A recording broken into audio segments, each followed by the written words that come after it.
मेरा निर्माण देव भाषा संस्कृत, प्राकृत और अपभ्रांत से हुआ है।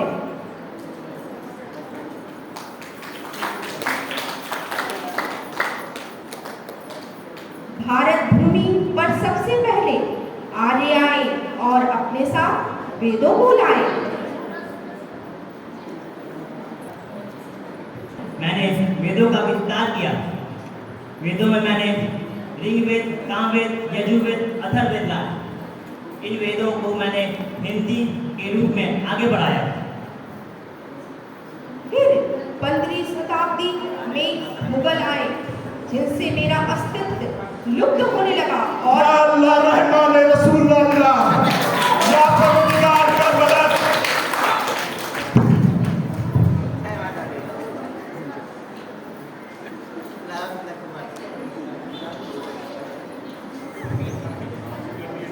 या अल्लाह, तुमने मुझे उर्दू लफ्ज से फरमाया है। उर्दू अल्लाह का लफ्ज है, इसे हमें जर्रे जर्रे तक फैलाना है।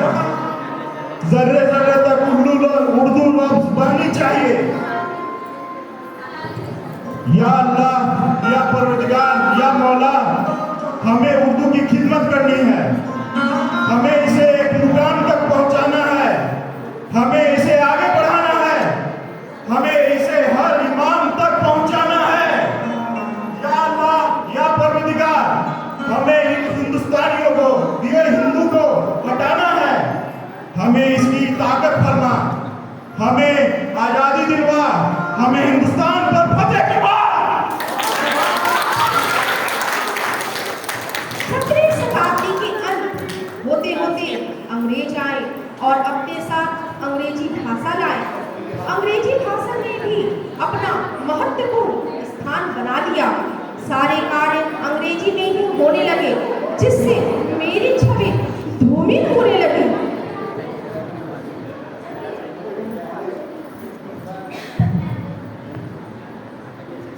Good morning, everybody present here. Let's start with a prayer. Let's start.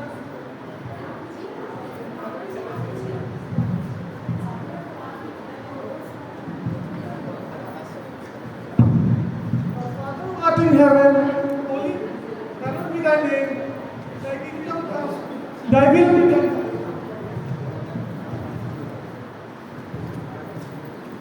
Our Father who art in heaven, hallowed be thy name. Thy kingdom come. Thy will be done on earth as it is in heaven. Give us this day our daily bread, and forgive us our trespasses, as we forgive those who trespass against us. And lead us not into temptation, but deliver us from evil. For thine is the kingdom, and the power, and the glory, forever and ever.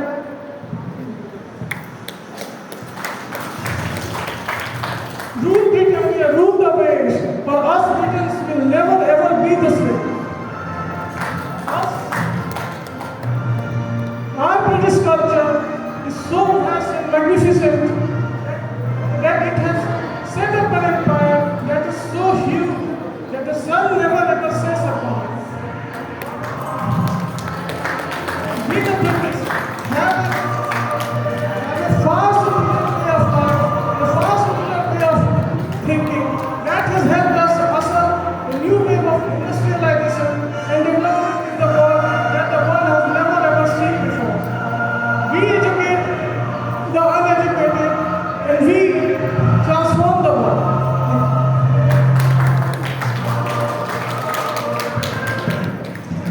1947 में मैं भारत की आज़ादी के बाद मैं महत्वपूर्ण स्थान रखने लगी, क्योंकि भारतीय राजनेताओं ने मुझे राष्ट्रभाषा के रूप में चुन लिया था। बाद में 14 सितंबर 1949 में मुझे आधिकारिक राजभाषा का दर्जा मिला।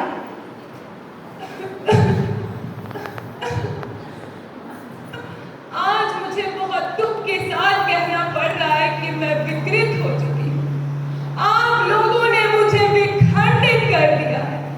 समय के साथ साथ मैं अपनी महत्वपूर्णता भूलते जा रही हूँ। मैं चाहती हूँ कि मैं भी अंतर्राष्ट्रीय मंचों पर एक अलौकिक रूप में पहुंचूं।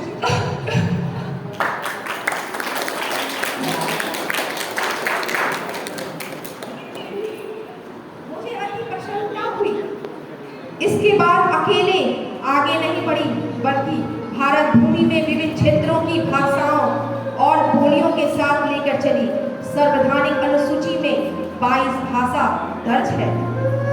ये सारी भाषाएं मुझ में ही समाहित है और आज मुझे अपने वजूद के लिए ही लड़ना पड़ रहा है। जिनकी प्रस्तुतिकरण संभव नहीं है, अतः मैं बिहार राज्य की कुछ क्षेत्रीय भाषाओं को आपके समक्ष प्रस्तुत करती हूँ। हमारे मित्रगण अपनी भाषाओं को प्रस्तुत करेंगे। सबसे पहले मेरे मित्र शिवम दास आपके समक्ष मैथिली भाषा प्रस्तुत करने आ रहे हैं। हम माता सीता के शीत के जन्म स्थली मिथिला क्षेत्र से छी। हमर भाषा मैथिली अछि। हमर भाषा मैथिली संविधानक 8वीं सूची के अंतर्गत आने वाला बिहार के एकमात्र क्षेत्रीय भाषा अछि। हम अहाँ सबके आई हिंदी पखवाड़ा के समापन समारोह पर गोर लागै छी। पग पग पोखर पान मखान, मुँह में पान मुख में मुस्कान, जेकर चित्रकला के भेटल अंतर्राष्ट्रीय सम्मान। यही अछि हमर मिथिला के पहचान, यही अछि हमर मिथिला के पहचान। अब हमारी मित्र आस्था कुमारी आपके समक्ष मगही भाषा प्रस्तुत करने आ रही हैं। स्कूल में मास्टर ना चिटिया सब खेला है, जाके इंस्टीटर रसगुल्ला ढकेला है। एगो अक्षर ना नाम लइकन के लिखे आवत है। वेतन तो पूरा है, मास्टर फरार है। सगरो हाल है। अंत में हमारे मित्र साहिल सुमन आपके समक्ष भोजपुरी भाषा प्रस्तुत करने आ रहे हैं। रउआ सबके आवे के लिए बहुत बहुत धन्यवाद। रउआ सबके आवे से ई कार्यक्रम के शोभा और बढ़ गई बा। धन्यवाद।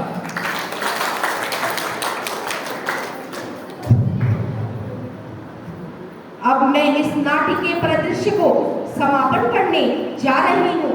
इससे पहले सभी पात्रों को सहृदय धन्यवाद देती हूँ, जिन्होंने अपनी भूमिका से 4 चांद लगाया है। सभी दर्शकों को भी हार्दिक अभिनंदन करती हूँ। जय हिंद, जय हिंदी।